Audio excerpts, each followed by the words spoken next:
तो ये हमारा सेटअप है, यानी हमारा ऑब्जेक्ट यहाँ पर है, ये ऑब्जेक्ट है हमारा, और इसकी इमेज जो है छोटी सी बन रही है, इमेज बन रही है।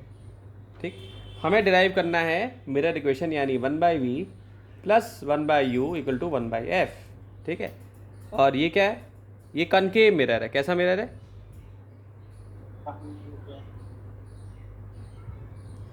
ठीक है, यहाँ से यहाँ तक ये जो बेंड हो रही है, इसको फोकल लेंथ हम कहेंगे। ठीक, और ये हमारी इमेज यहाँ पे बन रही है ए पे, ये हमारा वी हो जाएगा, ये हमारा यू हो जाएगा। तो अगर हम ध्यान से देखें तो ए डैश बी डैश और एफ डैश, यानी ये क्या था, ए डैश बी डैश और एफ डैश, ये एक ट्रायंगल है, ए डैश बी डैश और एफ डैश, ये ट्रायंगल है। ऐसे इसको अलग से तोड़ के बना लेता हूँ मैं, ए डैश बी डैश और एफ डैश। ठीक है, तो उसमें 90 डिग्री है, और यहाँ पे अगर आप नोटिस करें तो यहाँ पे वर्टिकली अपोजिट एंगल बन रहा है, और यहाँ पे भी इसको अगर हम ध्यान से देखें तो 90 डिग्री का एंगल बन रहा है, यहाँ पे बन रहा है ना, किसमें, एमपीएफ में।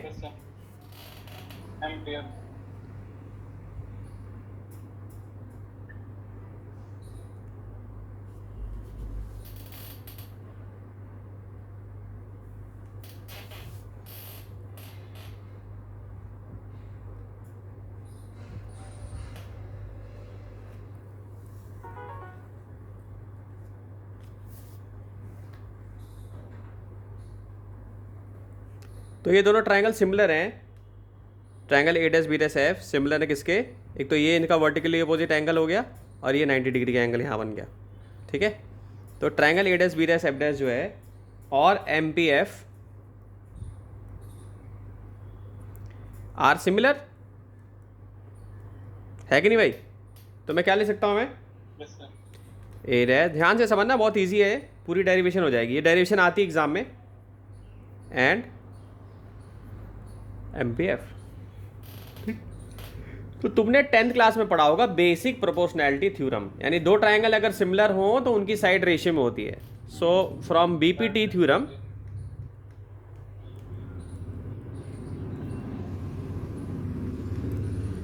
if two triangles are similar,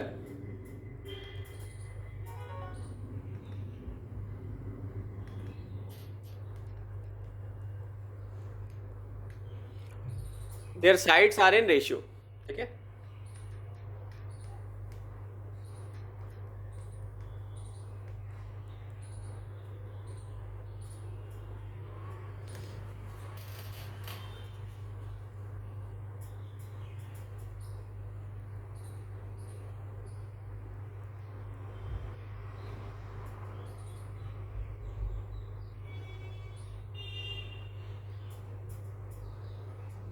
side सारी रेशियो। ठीक है, तो इसके साथ क्या लिख सकता हूँ मैं,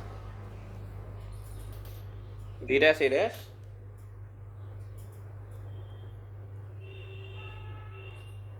अपॉन पी एम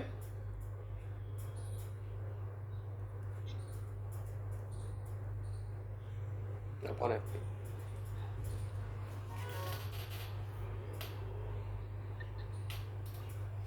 लिख सकता हूँ भाई, ये वाला इसके साथ लिख लिया,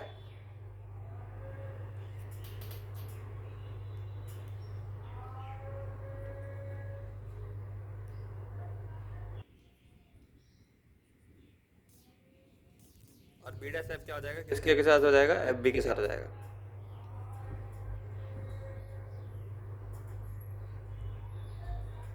ये एफ पी है, नॉट बी।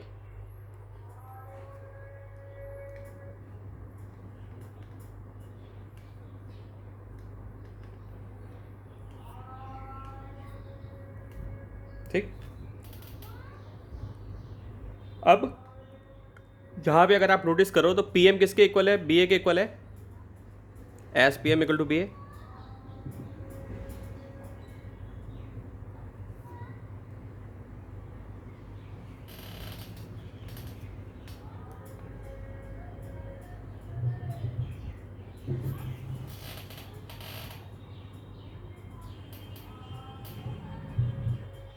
ठीक, तो कैसे लिख सकता हूँ,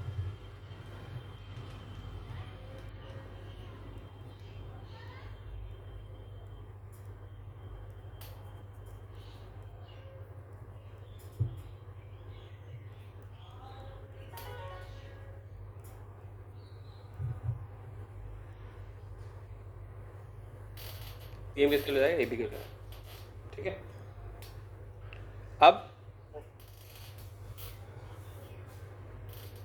एंगल ए पी बी और angle A dash P dash B जो है राइट एंगल है ना, राइट एंगल है ना ए पी बी। ठीक, तो ध्यान से देखो, अगर यहाँ पे इस ट्रायंगल को देखो तो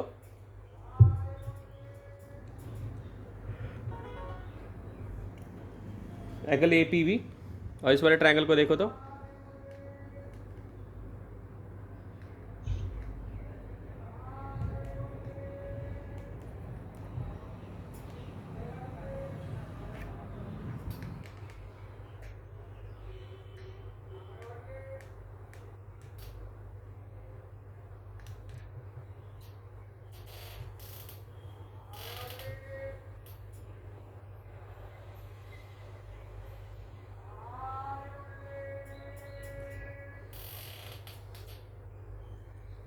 ए पी बी हो गया। ठीक है,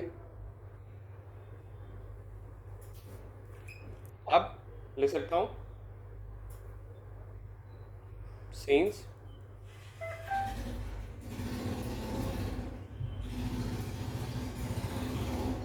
angle A P B equal to angle A dash P B dash the right triangle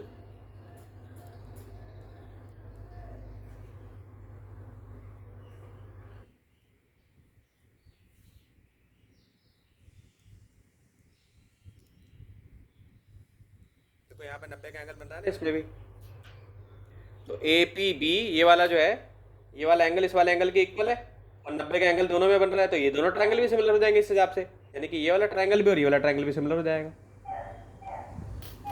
ठीक,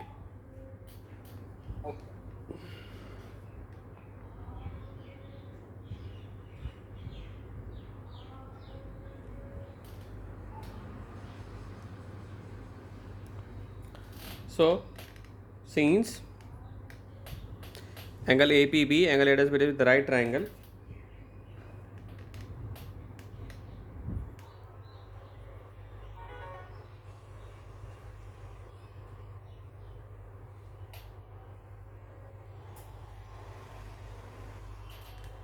are also similar,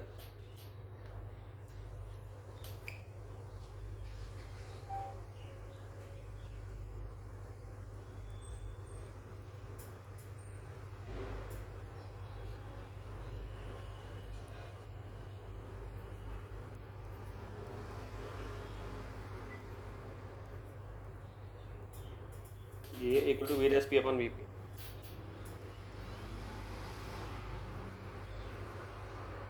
देख सकते हो इसे आपसे, बताओ B dash A dash upon B A, ये और ये, और बी पी और बी डैश पी और बी पी, तो बी डैश पी यहाँ से यहाँ तक हो गया तुम्हारा,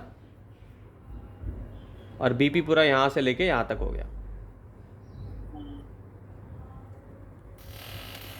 ठीक है, इसको लिख सकते हैं,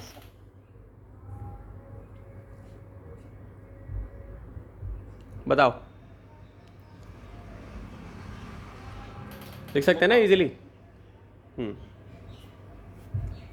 अब हम इसको ऐसे भी लिख सकते हैं, कंपेयर करेंगे अगर इक्वेशन जैसे हमारे पास जो आई,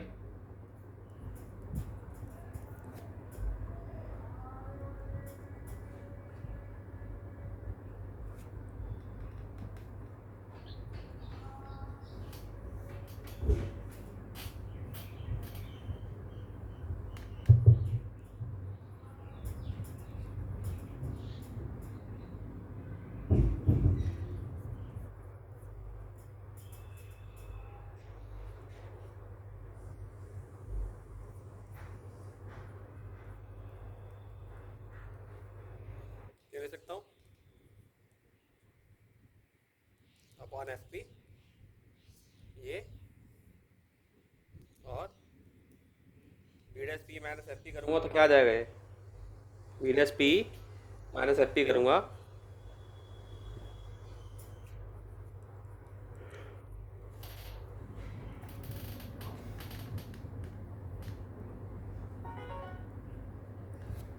तो बी डैश पी क्या है, ये B dash P minus F P, ये था ना एफ पी, तो क्या आ जाएगा, बी डैश एफ आ जाएगा ना।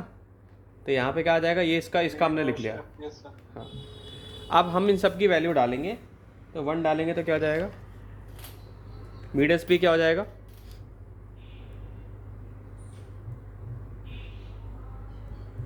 माइनस पी, एफ पी भी क्या होगा, माइनस एफ,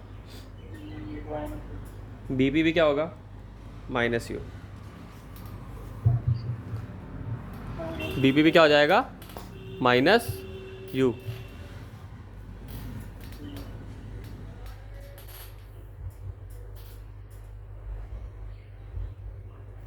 क्यों लिया हमने, बी डैश पी जो है, देखो यहाँ पर देखो अगर तुम, तो सारा कुछ किस तरह आ रहा है, माइनस एक्स एक्सिस में आ रहा है ना। देखो यू भी नेगेटिव ही है, वी भी नेगेटिव ही है, और एफ भी नेगेटिव ही है।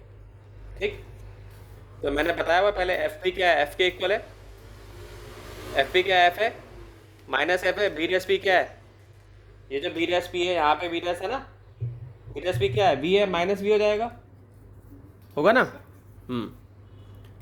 तो ये डेरिवेशन ध्यान से समझते जाओ। तो अब मैं इसमें वैल्यू डाल देता हूँ, तो क्या हो जाएगा, माइनस वी और माइनस माइनस एफ और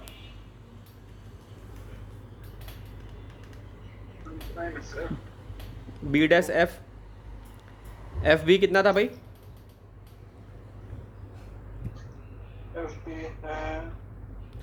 नहीं एफ पी था ना, ये एफ पी था ना नीचे, एफ पी था। हाँ तो एफ पी कितना है भाई, माइनस एफ है ना, तो यहाँ पे क्या हो जाएगा, माइनस एफ हो जाएगा। और बी डैश एफ क्या था तुम्हारा, बी डैश एफ,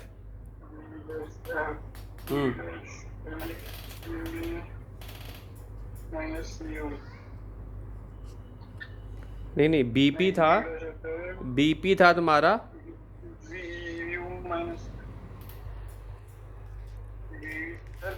एफ तो है, वो था ना, वी माइनस यू होगा। ध्यान से देखो अब क्या वैल्यू डालनी है इसमें। ये बेटा बी डैश पी है, देखो ये वाला लेकर आए ना हम, ये पूरा हमने लिखा है इसको। और बी पी किसके इक्वल, एफ पी के इक्वल हो गया साथ में, बी पी किसके इक्वल हो गया, एफ पी के इक्वल हो गया, तो इसलिए मैंने ये चेंज कर दिया यहाँ पे। तो अब ये क्या हो जाएगा, बी डैश पी क्या हो जाएगा तुम्हारा, माइनस पी, और एफ पी क्या हो जाएगा, माइनस एफ।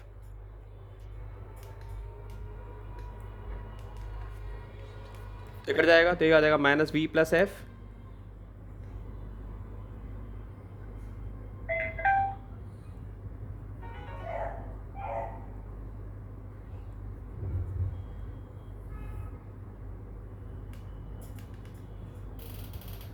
ठीक, ठीक आ जाएगा, माइनस कॉमन लोगे तो क्या आ जाएगा इधर, v minus F, V minus F upon F, minus F जाएगा, कट जाएगा।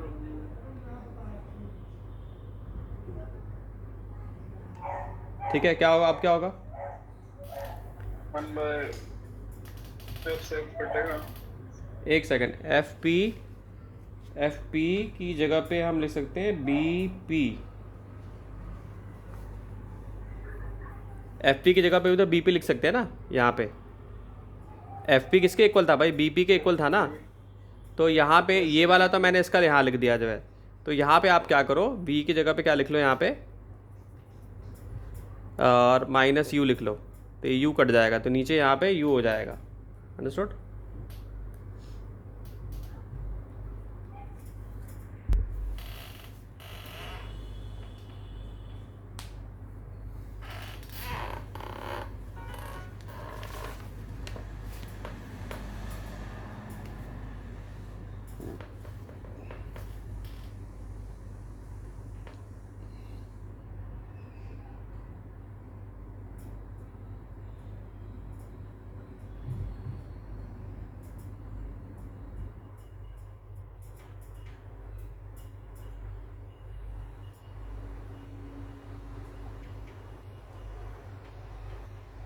नीचे कर देते हैं।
लिख लिया भाई?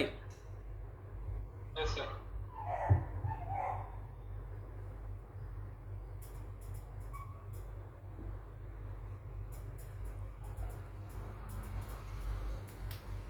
चलो अब आते हैं मैग्निफिकेशन पे आ जाते हैं। तो सेकंड पार्ट है एस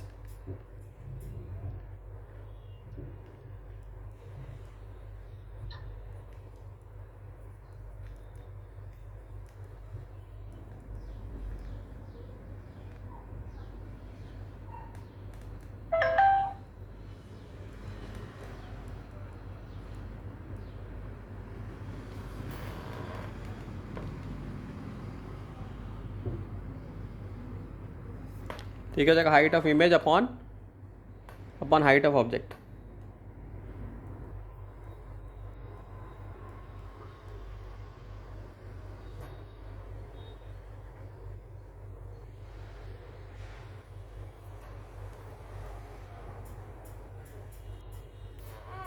ठीक है, height of image upon height of object. So दो ट्रायंगल लिए थे हमने, A dash B dash P and A B P.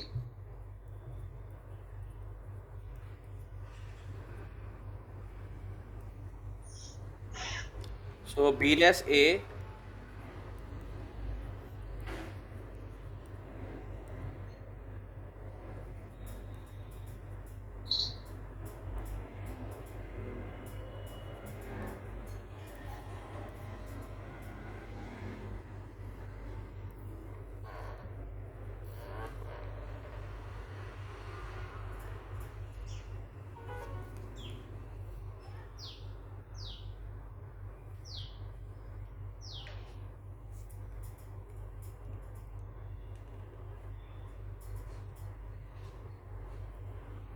तो इस पर लिख सकता हूँ B dash A upon B ए।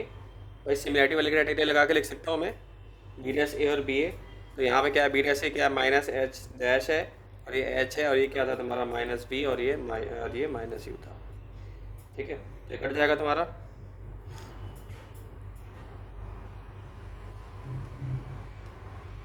तो ये आ जाएगा सॉल्व हो के।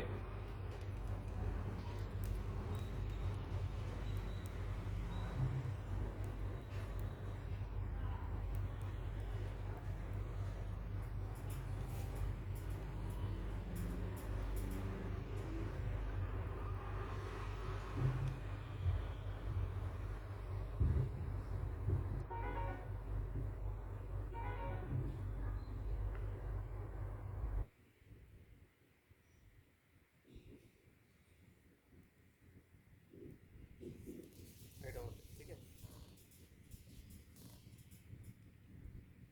ये लिख लो। अभी फिगर 9.6 एनसीईआरटी का बहुत इंपॉर्टेंट है। तो इस पे बोर्ड में क्वेश्चन आ सकते हैं। कैसे क्वेश्चन आएगा कि आपको यूं ऐसे दिया रहेगा, यहाँ पे ये बताएंगे फोकस है, ये फोकस ऐसे दे देंगे, ठीक, और यहाँ पे आपको कुछ रख देंगे, ये आ जाएगा आपका क्वेश्चन बन के। फिर कहेंगे कि इसका पाथ ट्रेस करके दिखाइए आप। ठीक है, ऐसे क्वेश्चन आ जाएगा, इसका सेंटर ऑफ कर्वेचर यहाँ पर होगा, ये छपा हुआ क्वेश्चन आ जाएगा। तो आपको इसको सॉल्व कैसे करना पड़ेगा, इसका रे डायग्राम बनाना पड़ेगा। तो इसका रे डायग्राम बनाना पड़ेगा, तो रे डायग्राम आप बना दोगे इसको। ठीक है, कैसे बनाओगे, अब ये तो ये 10th क्लास में भी सबने पढ़ा हुआ है। तो एक लाइट ऐसे जाएगी यूँ,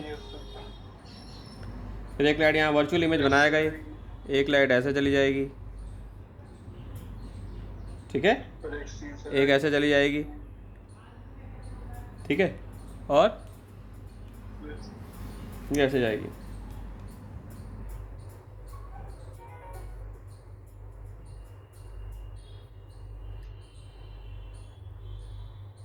ये ऐसे जाएगी,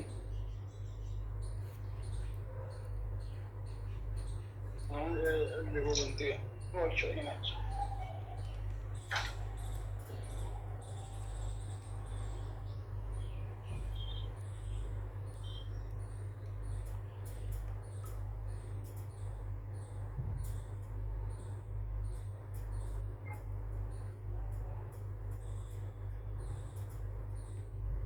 ये एमपी हो जाएगा तुम्हारा।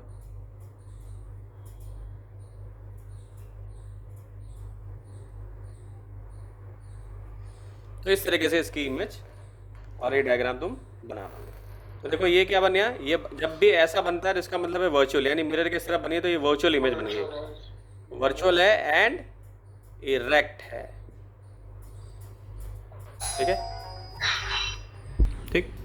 क्वेश्चन में क्या दिया हुआ है कि कह रहा है कि मान लो हमारे पास एक कनकेव मिरर है,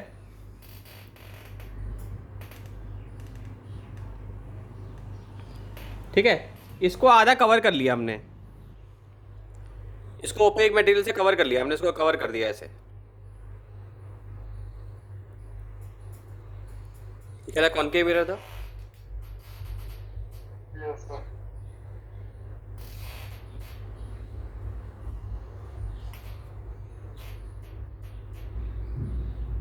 सर आधा कवर करने से तो कोई फर्क नहीं पड़ेगा ना? नहीं। तो इसको कवर कर दिया तो कह रहा है इमेज बनेगी कि नहीं चाहिए, बनेगी सर। ठीक। तो लॉ ऑफ रिफ्लेक्शन तो फॉलो होगा, यस सर। इंटेंसिटी कम आएगी लेकिन इमेज अभी भी बनेगी। तो yes the image will form,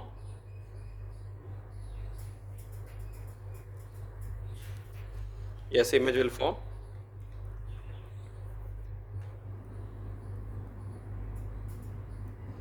but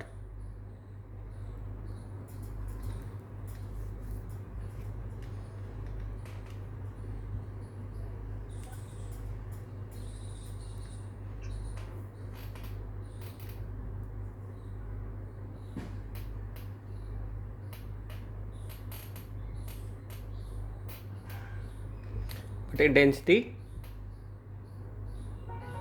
reduced।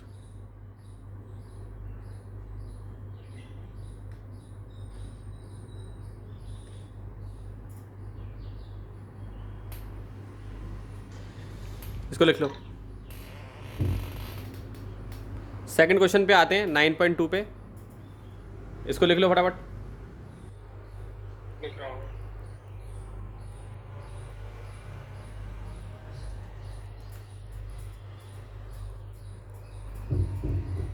इसको सॉल्व करिए।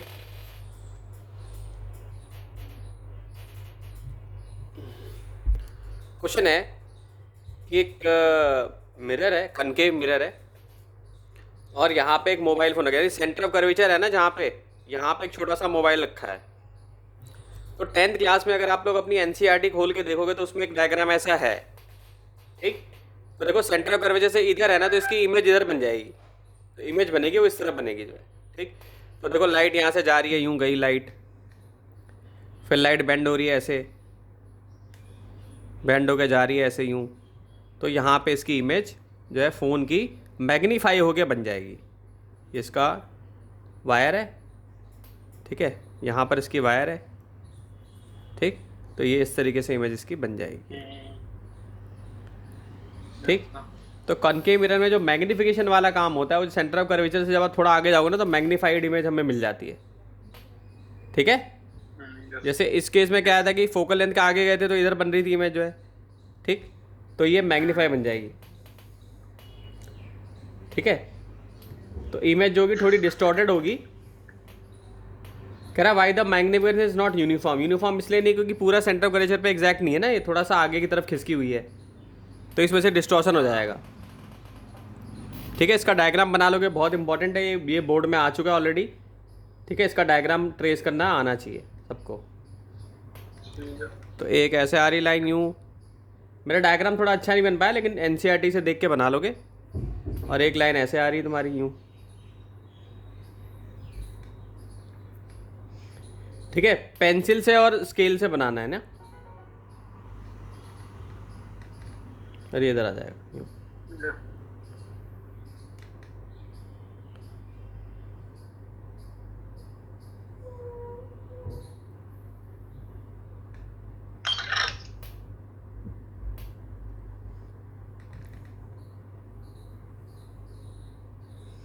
एक यू बन जाएगा, ठीक है। तो डायग्राम अच्छा से एनसीईआरटी से बना लोगे। बी है, ये ए है, और ये सी है, ये एफ है, ठीक है बच्चे, और ये ए डैश हो जाएगा, ए डैश और ये बी डैश हो जाएगा। ठीक है, डेरिवेशन को याद कैसे करना है, 10 से 15 20 से 20 बार उसको लिखना है, क्योंकि डेरिवेशंस बोर्ड में ज़्यादा आती हैं।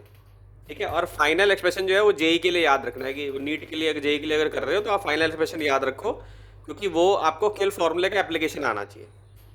ठीक है, लेकिन बोर्ड एग्जाम में आपको पूरा डिराइव करना आना चाहिए। तो आप 20 बार लिखो उसको, फिर आप एक वाइट शीट लेकर बैठो और देखो आप पूरा का पूरा वैसा एग्जैक्टली उसको लिख पा रहे हो कि नहीं लिख पा रहे हो। और समझना बहुत जरूरी है, नहीं तो रटोगे तो भूल जाओगे।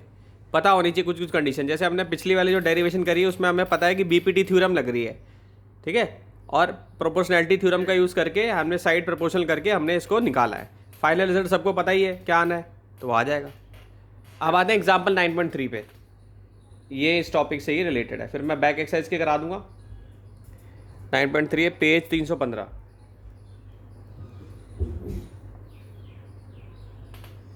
ठीक है, एक बार पढ़ लो, पढ़ के जरा देखो सॉल्व कर पा रहे हो क्या। इजी क्वेश्चन है, क्वेश्चन बहुत ही आसान है और 10वीं लेवल का है। देखो क्या है, कह रहा ऑब्जेक्ट है 10 सेंटीमीटर पे रखा हुआ, यानी कि यू दे रखा 10 सेंटीमीटर।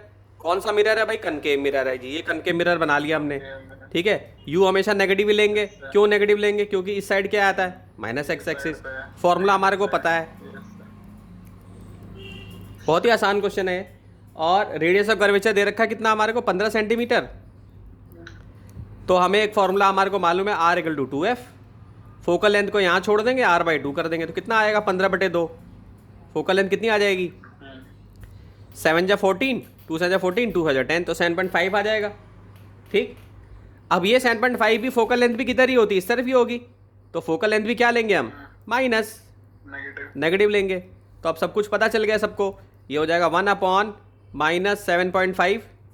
ठीक है, यार कुछ नहीं है, ये मैंने 7.5 लिख लिया। v हमको निकालना था, u की वैल्यू कितनी हो जाएगी, ठीक, तो ये क्या हो जाएगा, 1/v। बहुत ही इजी क्वेश्चन है, और ऐसे क्वेश्चन बोर्ड में आ जाते हैं, 2-2 नंबर में, 3-3 नंबर में आए हुए हैं ऐसे क्वेश्चन पुराने, देखोगे तो ये आ जाएगा -1/7.5। सब कुछ सॉल्व करोगे तो v को ऐसा लिख सकता हूँ डायरेक्टली, 10 × 7.5 अपॉन -2.5।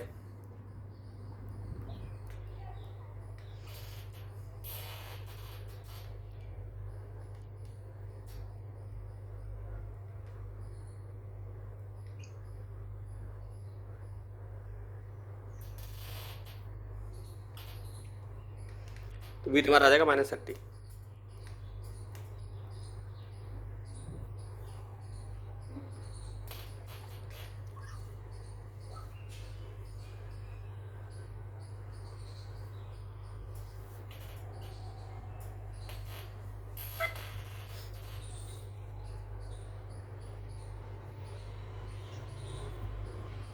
अब मैग्निफिकेशन की अगर बात करें तो m क्या होता है भाई, u तुम्हारे पास है, v भी तुम्हारे पास है, दोनों की वैल्यू डाल दोगे। माइनस तो डिफॉल्ट रहता ही है इसमें, v की जगह कितनी रहेगा, -30, u की जगह कितनी रहेगा, -10। कितना आ जाएगा ये, 10 3 30, तो मैग्निफिकेशन कितना आ जाएगा, -3।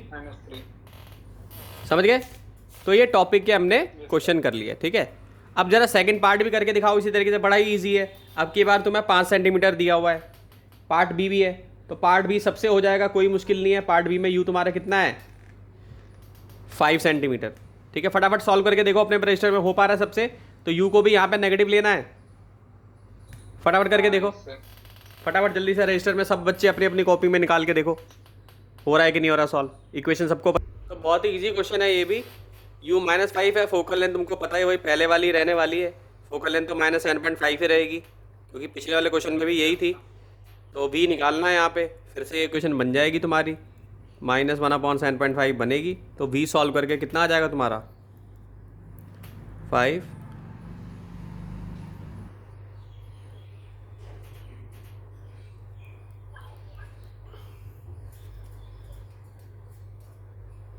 -5 -5।